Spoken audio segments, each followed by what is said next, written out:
Hi, everyone. Good evening. I'm Nadia Moldaver, and we're here this evening to host Felicia Gopin, the National Director for Peace of Mind Canada, who will share with us exactly what the program is all about and offer you unforgettable opportunities to host a soldier. So I give the floor to Felicia. Thanks, Nadia. Welcome, everyone. I can't see everyone, but because I'm on my phone, but I'm sure you're there. I want to first apologize for my voice. I'll probably be coughing a little bit. Unfortunately, I have a summer cold, so bear with me.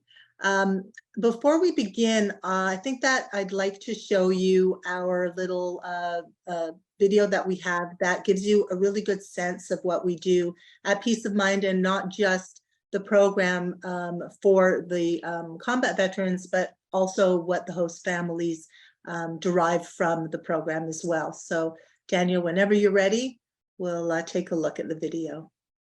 Okay.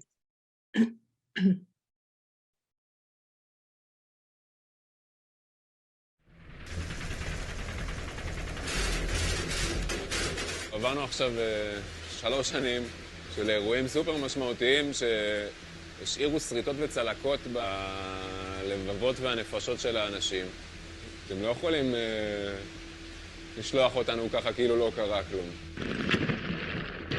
There was something about our army experience that wasn't closed 100%. Peace of Mind helped us complete the picture.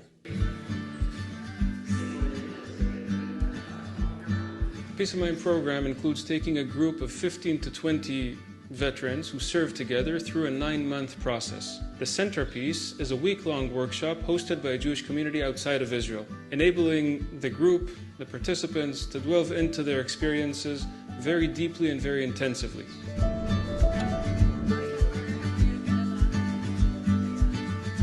We have to figure out a way to make them understand and feel that when they're serving and protecting our homeland, it's not just their local family and friends that they're protecting, it's the Jewish world. They've become like family to us. We've gotten to know them and their families and their significant others. And so when they wake up in the morning, it's just like sending your kids off to school.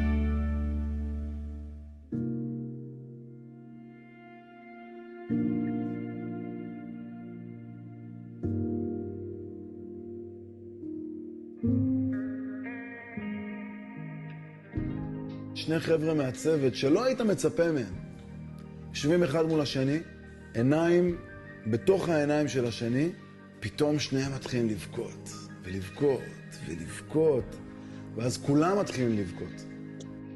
אתה מבין בין המילים שהאחד טיפל בשני כשהוא היה פצוע, והכל יכל להיראות אחרת.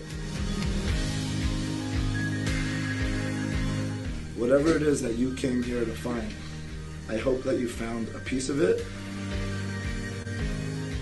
Something really special, so thank you.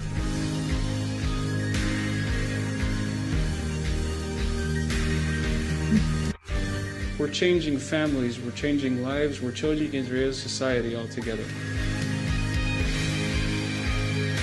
אני חושב שאחרי הסדנה הזאת אני אדם טוב יותר, אני בעל טוב יותר, אני אבא טוב יותר.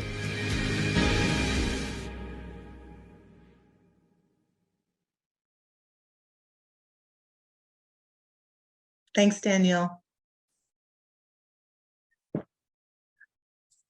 Okay, there you are.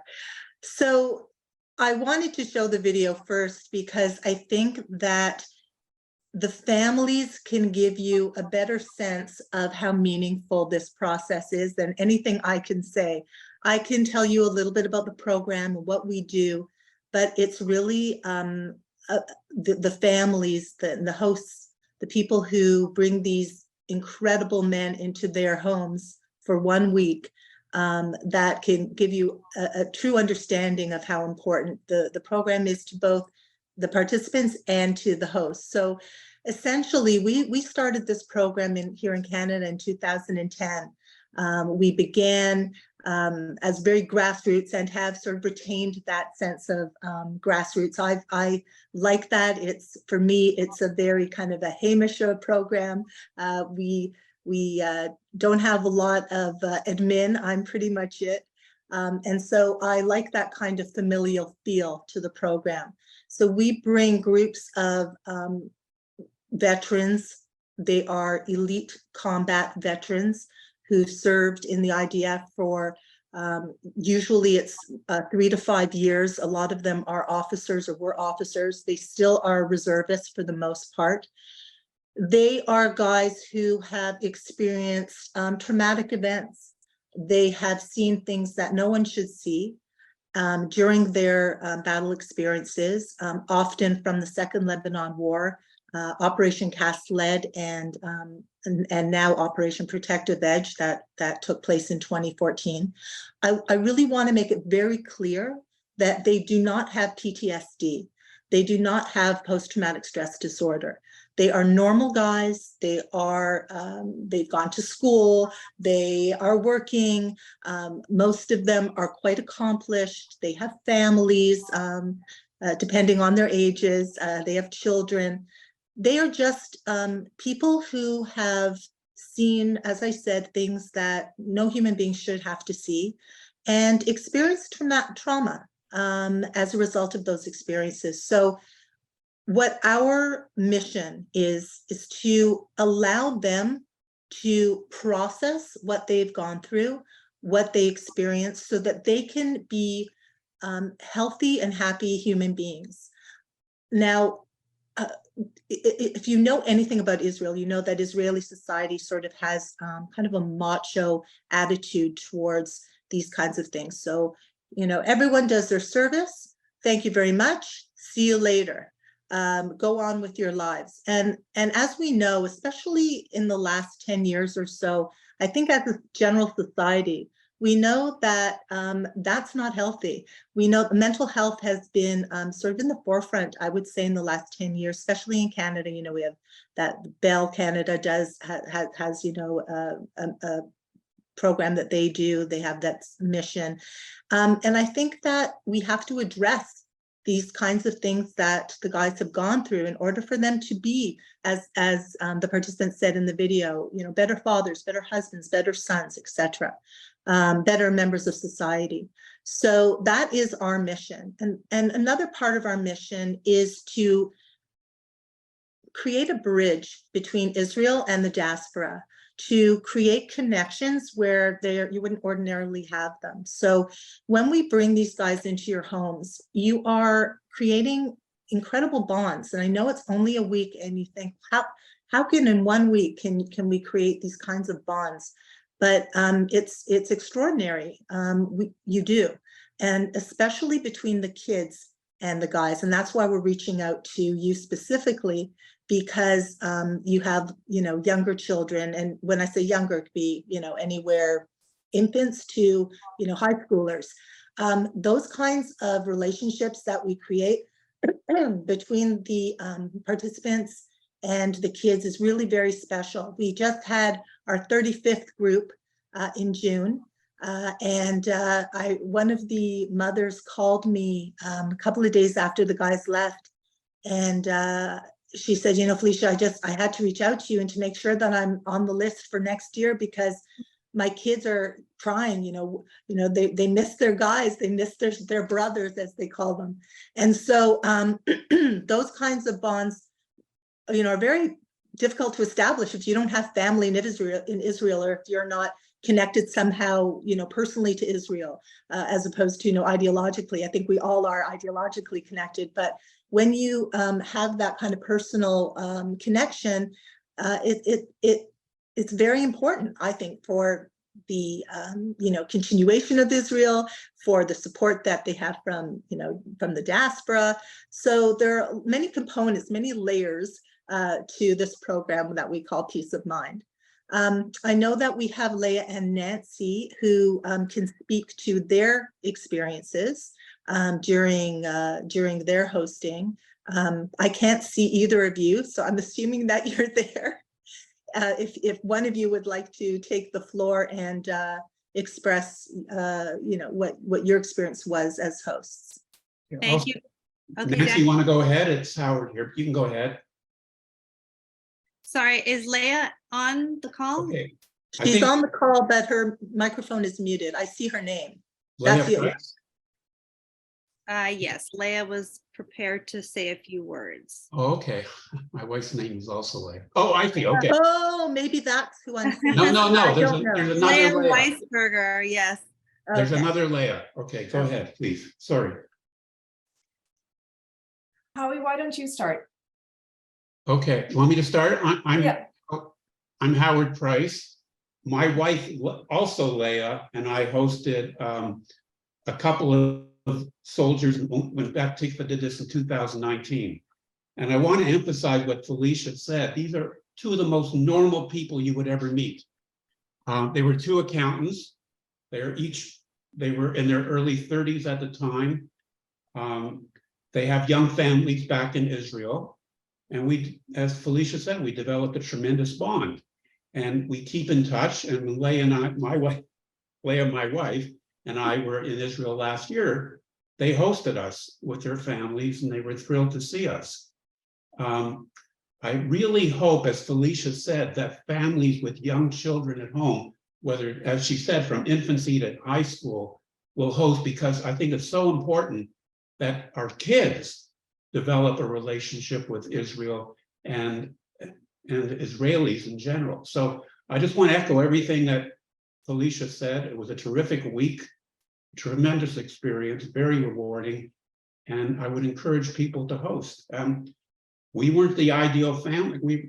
Our kids are older, so there were two of us, but we still had a tremendous time, and I would strongly encourage it.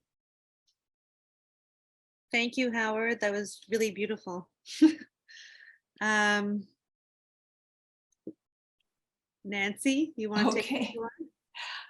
I'll try to be brief because it's kind of emotional in the sense that when we were asked, it was sort of like, okay. And after, it was, wow, this was a real privilege to have been able to host these guys. As everyone has said, and everyone will continue to say, they're very special because, I mean, these are the Chayalim from Israel. And they were wondering, they asked us, like, why would you have strangers in your house for a week? And it's like, hey, you guys are the soldiers of Israel and represent Israel to us. Our kids also have moved out, but they're the same age as the soldiers. And so they came over a couple of times, got to meet them in some social situations that happened during the week. And for them, it hit them in a different way than it would be the younger kids. I echo what everybody says. It's really important for younger families to host because the impact that the soldiers have on the young kids. But I'll tell you, I was infatuated, overwhelmed. I mean, the week before they were supposed to come, I went to the Shabbat of another synagogue who was hosting that week. And I went up to them and I said, okay, so what do you guys eat for breakfast? What kind of coffee do you like? I mean, I was a Jewish mother. I wanted to make it right. So you do get breakfast with them and you get 1 or 2 dinner times with them. But basically like teenagers, you don't see them that much other until the Shabbat dinner and Shabbat synagogue. And I found it very moving also because they come and they sit with you and for the Shabbat services that probably all synagogues, but we say the prayer for the soldiers of Israel. And I looked at them and I just wanted them to know how much they meant to us. So they're cool guys. They are very easy guys. I think what often happens might be, at least in our case, is that of the two, one speaks at least a little bit, if not more, English, and the other one may not understand, which gave me the opportunity to use my high school Hebrew. But the communication's easy because they're both easy and one will translate for the other. I can go on and on, but I just, it's just overwhelming what an opportunity it was and what a privilege it was to host them. And I'm open to anyone to ask me any questions because actually when Sigal first asked us, we started calling around to speak to people who had hosted in the past years. And we got the same type of stories that I'm telling you now. As a matter of fact, someone had hosted them a second time already. And it's like, really? Why would you do it twice? Well, I'm in line, and I will only move out of line if there's a family with younger kids that will want to host. So I'll stop there because I can keep going on. But thanks for thinking about hosting, and hope you get as much out of it as we all have had. Thanks. Leah, if you're still there, can you unmute so you can say some words?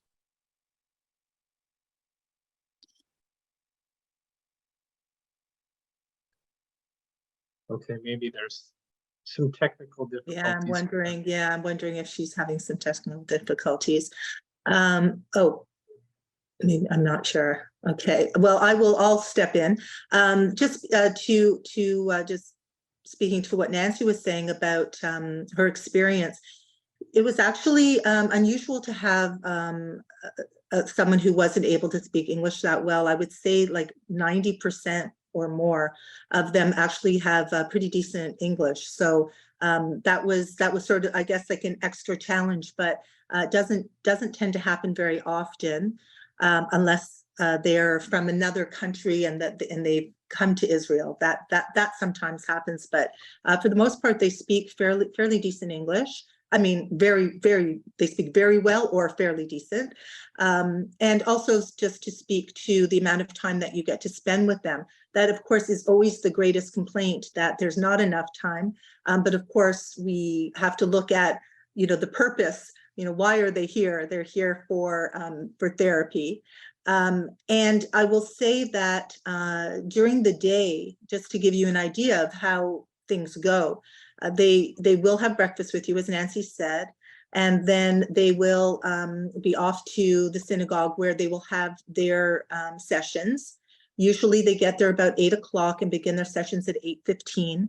They have a 4-hour session, then they break for lunch and then have another 3 or 4 hours, depending on the day.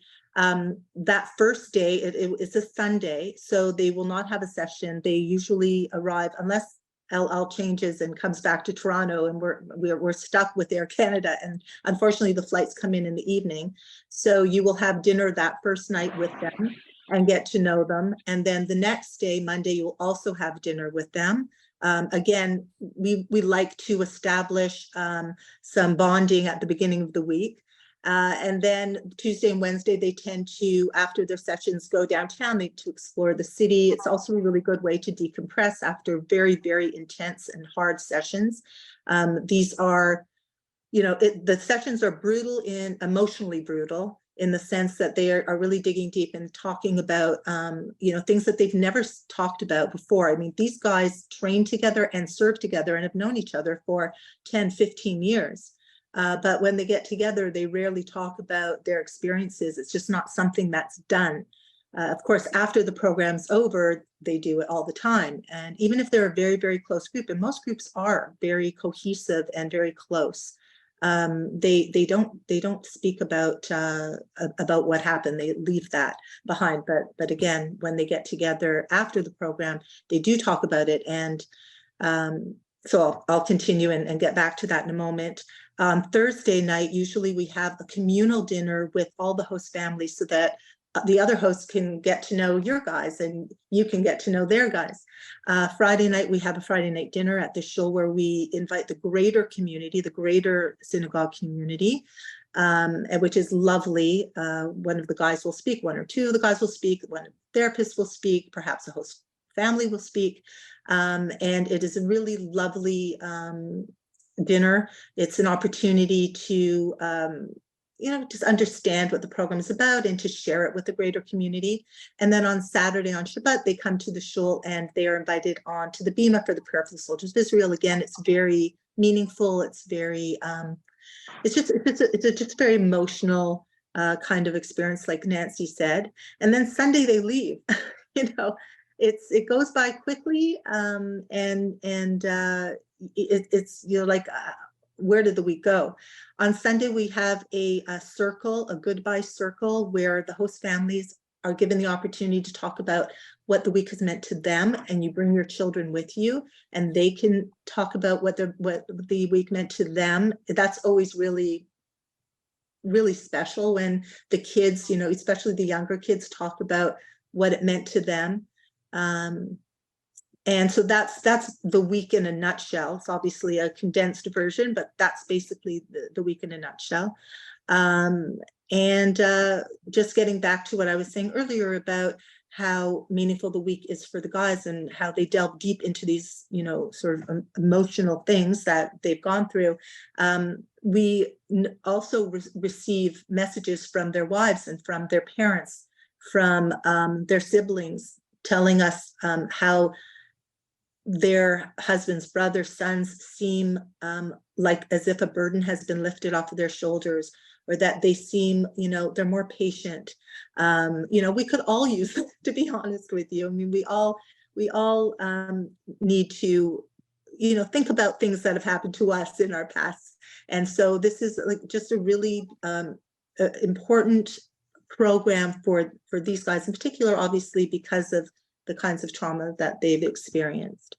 If you have any questions, I am more than happy to answer. Afterwards, I am very happy to speak directly with anybody who would like to email me or message me directly. I can give you that information. And I also have informational PDFs for you, etc. But if you'd like to ask questions now, I will give you the floor. We have Leah back with audio, maybe Great. no video, but with some audio. So go ahead, Leah, you can chime in now. Okay. Can you hear me? Not great, but we can hear you. I gotta say, I hate technology, and I haven't gone on a Zoom, I think, since 2021.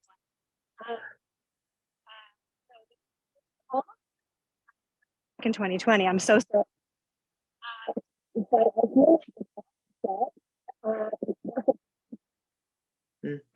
I think Yeah, you're not coming yeah. through very well. Maybe try again. If you could speak, if you're using a laptop or device, speak really close to it. Let's see if that works.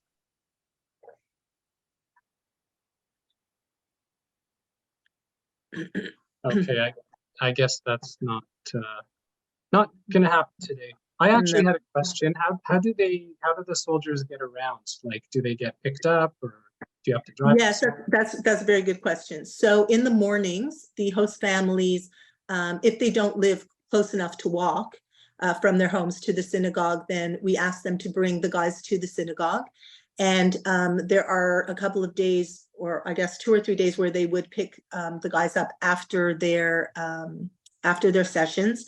But when they go downtown, or we have, special things that we plan for them, I have volunteer drivers who will take them, downtown, et cetera, if they want to go see the CN Tower and that sort of thing. I think you also mentioned, Felicia, that often in the synagogue, if someone can't host, they can offer to be a driver. So if a young family has to get to work and to school, then someone can come pick the soldiers up and bring them to the synagogue. Absolutely, we can arrange carpools Yeah. if necessary, for sure. Yeah. Yeah.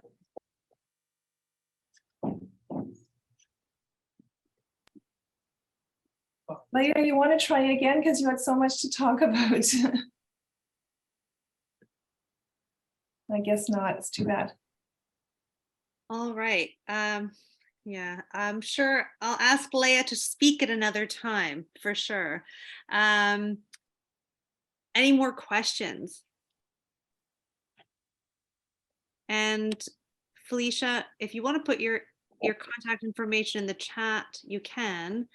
But alternatively, I'm very happy to, if you give permission, to send out an email to everyone who is here tonight, tomorrow, with your contact information if they have any questions, to email you directly. Would that be?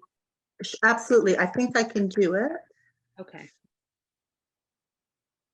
Can you hear me now or no? Yes, we can. Can you hear me better now? Absolutely. Clearly. Oh, okay. Perfect. Okay. Hi, I'm really sorry, everybody. I really feel like I'm in like the dark ages right now. I'm very sorry. But I just want to say that everyone said everything like exactly what I was thinking and feeling. I think the difference with me is that when we hosted in 2019, along with Howard and Nancy, our children at the time were a lot younger. My daughter was 9, and I had a bar mitzvah, like a 13-year-old and a 16-year-old. So it was very different because I had little kids. So I had that experience that Felicia was talking about with the kids thinking these were sort of their biggest brothers. And, you know, I'm sure, Felicia, I mean, you can answer to this better, but I think they also think about who, like what the men's jobs are, like what they've been doing and how they match up with the family. And my 16-year-old is like he was in a drama major, and one of our 2 guys happened to be also in theater. So it was a really nice connection between them. And then our other guy had different kind of work also that was sort of blending with our family. And that was I thought that was really cool because not only, you know, these are 20 different men who come after the army, they all do different things, just like we all do different things in our lives. And I thought that was really special. I mean, obviously there's not going to be exact matches every time, but for us, that was really cool. And it allowed for our kids to have even a different kind of connection with the guys. And you know, the time we got to spend with them was really special. It was short but sweet, really sweet, because they are busy. But when they're not, and they're not out doing whatever else they are here to do, or they're not, or it's not after 10 o'clock at night and they're hanging out with their friends, they're basically hanging out with us, and it's very special. In particular, I enjoyed the day that we got to spend with them when we went to shul with them, and then we took them skating, and we did a whole bunch of nice things as a family. They just joined our family, so that was really special. I think that's about all I wanted to say. So I hope that's helpful. Yes, it is. And you reminded me, you were talking about how that it was such a good shidduch because of the shared interests. And I always ask the host families to give me a biography, something that's, you know, I try to ask them to make it as extensive as possible, because that really does help me in that process of matching you with the participants. You know, if I see that, for example, oh yeah, my kid really likes drama, and I see that I have a participant who, you know, is an actor or whatever, then yeah, I try to match you know, the families as best that I can, and it usually works out really well.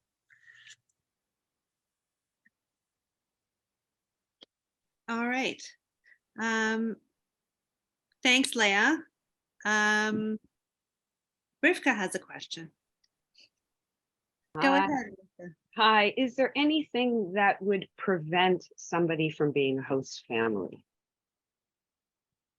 That's a good question. I think the only thing that would sort of give me pause is if there wasn't a lot of privacy for the guys. So for what we would hope is that they would have their own dedicated bathroom, so that they don't have to share a bathroom with the family, and that they can share a room. That's fine, but it would hopefully be comfortable and large enough to accommodate 2 people.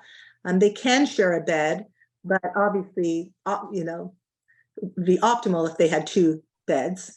Other than that, I mean, I think, you know, also maybe if the host family lived really, really, really far away, that might be difficult for the 2 guys that they would host in trying to meet up with their friends, you know, in the evening.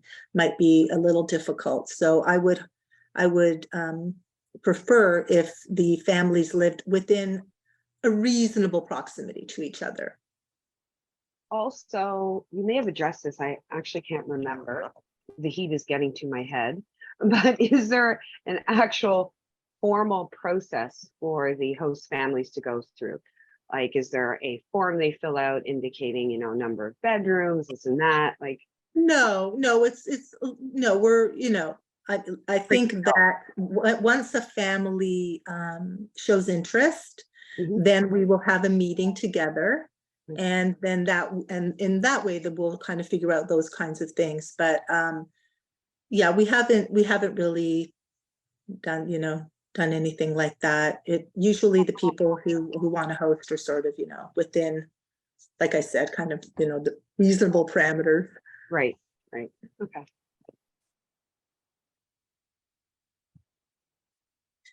All right.